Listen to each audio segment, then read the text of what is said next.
Tonight, ABC's Robin Roberts sat down with the widow of American sniper Chris Kyle. Taya Kyle did an interview tonight, and she opened up about the moment she learned that her husband was killed, along with his friend Chad Littlefield, at a Texas gun range. She also says that there was so much more to Kyle than shown in the movie based off of his book.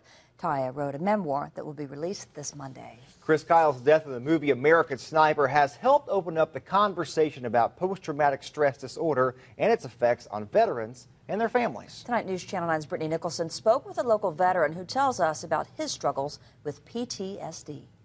For nearly 40 years, Gene Taylor wouldn't wear his Vietnam veteran hat. I didn't want to be associated with that because we were stigmatized, simple as that.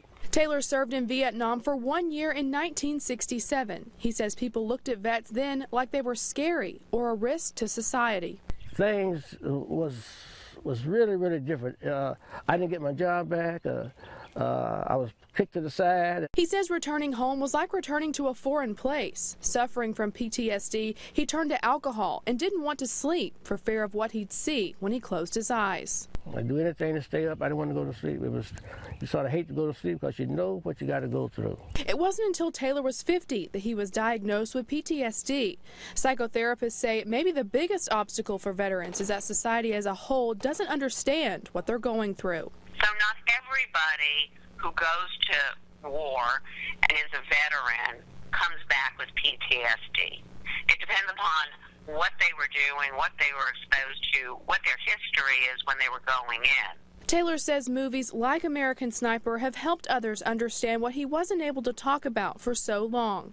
Now, Taylor hopes it will help younger vets talk about the war within at home. We need to really reach those that's coming out now. If we can do anything else to help them, this is one way of starting. Specialists say 22 combat veterans commit suicide every day. If you know someone who might suffer from PTSD, encourage them to call the hotline. We've put it in the story on our website, newschannel9.com.